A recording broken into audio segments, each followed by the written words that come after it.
మీరందరూ బాగా చేస్తేనే కదా ఊరు శుభ్రంగా ఉంటుంది.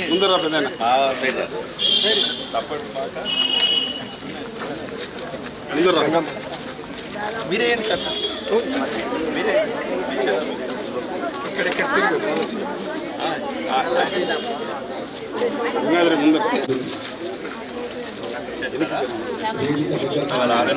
ఫ్రీగా ఉండమా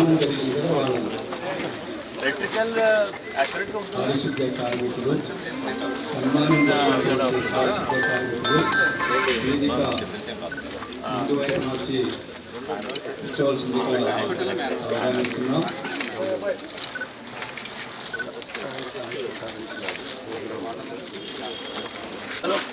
మా ఇట్లుడు ఒక్కొక్కరి చేత ఒక్కొక్కటి ఇప్పించారు. ఆంధ్రప్రదేశ్ ను స్వచ్ఛ ఆంధ్రప్రదేశ్ గా దిశగా ప్రయత్నిస్తానని నేను నా పరిసరాల శుభ్రత కొరకు ఈరోజు కొంత సమయం కేటాయిస్తానని మా వంతు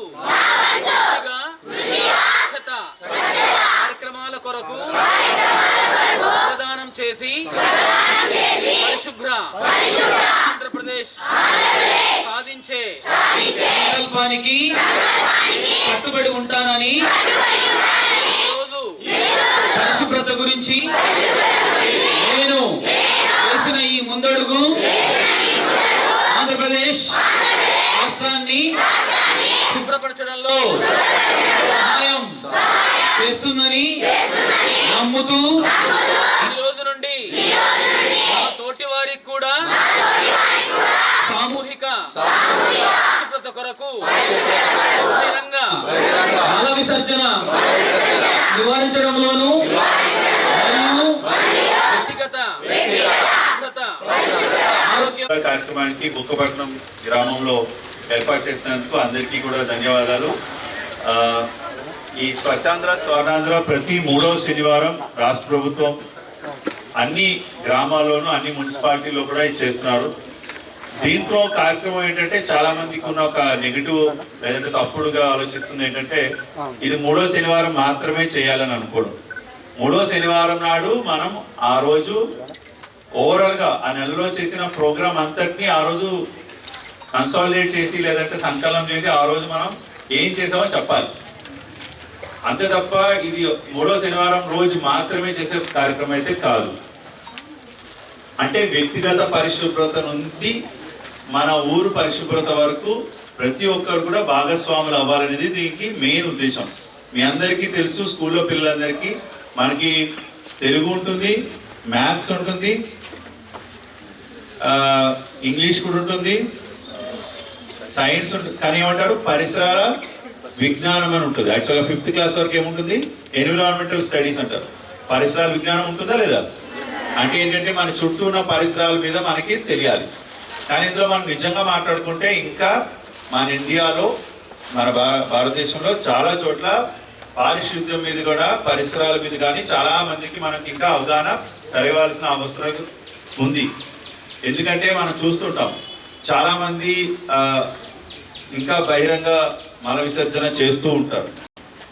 ఇది ఇంకా మన దగ్గర ఉంది, కొన్ని గ్రామాల్లో ఉంది చూస్తూ ఉంటే.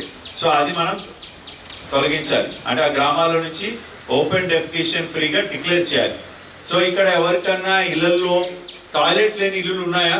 మీ ఇంట్లో టాయిలెట్ లేదు అని ఇల్లులు ఉన్నాయా? ఎక్కడన్నా ఉన్నాయా మీ ఇంట్లో? టాయిలెట్ మా ఇంట్లో టాయిలెట్ లేదు, ఉన్నది కానీ పాత పడిపోయి కూలిపోయింది, అలాంటివి ఉన్నాయా ఎవరి దగ్గర? అలా ఉంటే గవర్నమెంట్ వారు మనం కొత్త టాయిలెట్ కట్టడానికి డబ్బులు ఇస్తారు. సో అది ఒకటి. రెండవది, మనకి సంతలు, గుడులు, లేదంటే బస్ స్టాండ్, రైల్వే స్టేషన్స్ ఏమైనా ఉంటే అక్కడ కూడా కమ్యూనిటీ శానిటరీ కాంప్లెక్స్ అని 3 లక్షల రూపాయలతోటి మనం టాయిలెట్ కట్టుకోవడానికి అవకాశం ఉంది. సో అది ఎక్కడైనా అవసరం ఉందంటే కూడా అవి కూడా మనం గ్రామంలో శాంక్షన్ చేసుకోవచ్చు. కానీ చాలా చోట్ల ఏంటంటే కడతాం కానీ అవి మెయింటైన్ చెయ్యం. మనం కడతాము బట్ వాటర్ ఉండదు, అక్కడ ఎవరు క్లీన్ చేసే వాళ్ళు ఉండరు. పంచాయతీలు బాధ్యత తీసుకోవాలి. ఇక్కడ ఉన్న ఎంపీడీఓస్ కూడా నేను అదే రిక్వెస్ట్ చేస్తున్నాను. కమ్యూనిటీ శానిటరీ కాంప్లెక్స్లో మన జిల్లాలో 440 శాంక్షన్ చేశాం. హాస్టల్స్లోను, స్కూల్స్లోను, ఈవెన్ గ్రామ సచివాలయంలోను, ఇంకా పబ్లిక్ ప్లేసెస్లోను. సో చాలా చోట్ల మనం టాయిలెట్ కట్టినవి వాడడంలో పెట్టాలి. అవసరమైతే చిన్న యూజర్ ఛార్జెస్ కలెక్ట్ చేసినా పర్లేదు, గ్రామ పంచాయతీలు మాత్రం దాన్ని బాధ్యత తీసుకొని మెయింటైన్ చేయాలి. సో అది కూడా నేను ఇక్కడ ఉన్నటువంటి పెద్దలందరినీ రిక్వెస్ట్ చేస్తున్నాను. అండ్ పిల్లలు కూడా అలాంటివి ఏమైనా ఉంటే కూడా చెప్పచ్చు. సో ఎక్కడైనా టాయిలెట్ సరిగ్గా మెయింటైన్ చేయట్లేదంటే అది మనదే ప్రాబ్లం. మీరు ఎప్పుడైనా చూడండి, ఏదైనా ఒక గుడి, పెట్రోల్ బంక్ ఎక్కడైనా వెళ్తే టాయిలెట్స్ లోపలికి వెళ్ళంగానే ఎవడో ఒకడు సరిగ్గా మెయింటైన్ చేయకుండా ఉంటాయి మన దగ్గర. అది ఆ కల్చర్ అనేది డెవలప్ అవ్వాలి. అంటే మనం సివిలైజ్డ్ సొసైటీలో ఉన్నాం, ఇంకా హెల్తీగా మన ఉండాలి. ఈవెన్ గవర్నమెంట్ ఆఫీసెస్లో కూడా చాలా చోట్ల టాయిలెట్ సరిగ్గా మెయింటైన్ చేయరు. సో ఈ యొక్క బ్యాడ్ హ్యాబిట్ ఇంకా నేర్చుకోవాలి. ఇంకోటి చెత్త పడేయడం రోడ్డు మీద, కాలువల్లోనూ ఎక్కడ పడితే అక్కడ మనం కాలువల మీద ఇల్లులు కట్టేయడం, లేదంటే కాలువల్లో కొబ్బరి బొండాలు వేసేయడం, లేదంటే మట్టి పోసేయడం ఇల్లు కట్టేటప్పుడు. ఆ కాలువలో ఫ్రీగా డ్రైనేజ్ పారకుండా మనకి పారిశుద్ధ్య లోపం ఏర్పడుతుంది గ్రామాల్లో. సో మలేరియా, దోమలు వ్యాప్తి చెందడానికి కారణం ఏంటంటే ఒక చిన్న వాడి పడేసిన వాటర్ గ్లాస్ 1000 లక్షల దోమలు పెరగడానికి ఒక రిజర్వాయర్ లా పనిచేస్తుంది. ఒక చిన్న కొబ్బరి బొండ, ఒక చిన్న వాటర్ గ్లాస్, కొంచెం వాటర్ ఉండిపోయినా అందులో నుంచి మనకి కొన్ని మిలియన్స్ ఆఫ్ లార్వా జనరేట్ అవుతుంది. సో చిన్ని మన జాగ్రత్తలు తీసుకోవడం వల్ల మన పరిసరాలు శుభ్రంగా ఉంటాయి. డెంగ్యూ, ఈ ఏరియాలో డెంగ్యూ ఎక్కువగా ఉంది. డెంగ్యూ వస్తే మనకి ఇంచుమించుగా ఒక నెల రోజులు 10 దినాలు పోతాయి. అంటే మనం హాస్పిటలైజ్ అయిపోతాం, ప్లేట్లెట్స్ పడిపోతాయి. సో డెంగ్యూ, మలేరియా, చికెన్ గున్యా ఇవన్నీ మనం ఓన్లీ క్లాస్ రూమ్లో చదవడమే కాదు, బయట కూడా మన పరిసరాల్లో కూడా ఎక్కడన్నా చెత్త చెదారం ఉంటే దాన్ని శుభ్రత చేయాల్సింది. అది ఎవరో అక్కడ ఇప్పుడు ఉన్నారు కదా మన శానిటరీ వర్కర్స్, కేవలం వాళ్ళు మాత్రమే చేస్తే కుదరదు. వ్యక్తిగతంగా మన ఇళ్లలో మన అమ్మా నాన్నకు కూడా మీరు చెప్పాలి. మీ అందరూ చూడండి, పాస్పోర్ట్ ఇచ్చాం, గ్రీన్ పాస్పోర్ట్ అని, మొక్కలు నాటండి అని చెప్పి పిల్లలకి ఇచ్చామా లేదా?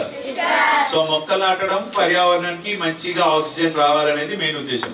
కానీ తడి చెత్త, పొడి చెత్త సపరేట్ చేసి ఈ వీళ్ళకి ఇస్తే కనుక వాళ్ళు మంచిగా మన దగ్గర నుంచి కలెక్ట్ చేసుకుని వెళ్తారు. సో మనం ఏంటంటే మన ఇల్లు బాగుంటే చాలు, పక్క ఇల్లు ఎలా ఉన్నా బాగాలేదు పర్లేదు అనుకుంటే మన ఊరు ఎప్పటికీ బాగుపడదు. సో ఊర్లో ఉన్న ప్రతి ఒక్కరు కూడా ఒకే కామన్ ఇంట్రెస్ట్ తో పనిచేయాలి. స్వచ్ఛతలో మనందరం కూడా ఒక సైనికుల్లా పనిచేయాలి. మన ఊరు బాగుంటే ఆ మండలం బాగుంటుంది, మండలం బాగుంటే జిల్లా బాగుంటుంది, జిల్లా బాగుంటే రాష్ట్రం కూడా బాగుంటుంది. సో స్వర్ణాంధ్ర, స్వచ్ఛాంధ్రలో బాగా కష్టపడుతున్న మన స్వచ్ఛ కార్మికులకు లేదంటే వారియర్స్ కి అందరికీ కూడా నమస్కారం తెలియజేస్తూ, వాళ్ళ ఆరోగ్యం కూడా మనం కాపాడుకోవాల్సిందిగా ఈ కార్యక్రమాన్ని బాగా ఆర్గనైజ్ చేశారు. ప్లెడ్జ్ అయిపోయిన తర్వాత ఊర్లో కొన్ని సమస్యలు ఉన్నాయని చెప్పారు. మేమన్నీ